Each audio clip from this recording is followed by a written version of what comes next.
Welcome to Quick Solution. In this video I'm going to show you how you can change your Instagram name without waiting 14 days.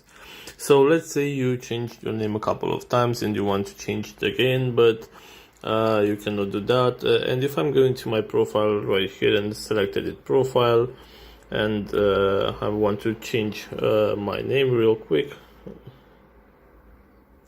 Okay, I should be able to log into my account using my browser, but the thing is that I wanted to show you that you can only change your name 2 times within 14 days. So if you already did that and you cannot change your name, here's what you have to do. So let's go back to my profile, hit the icon with the 3 lines, and then go to settings and privacy, and scroll all the way down to help.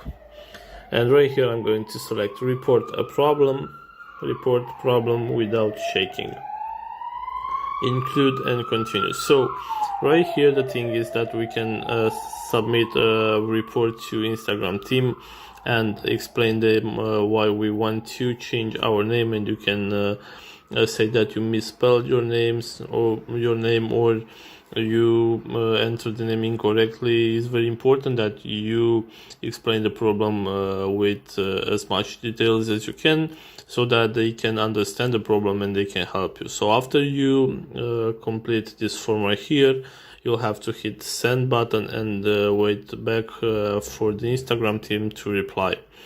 So guys, this is all for today, and I hope you enjoyed this video, and if you did, don't forget to like and subscribe to the channel for more videos like this one.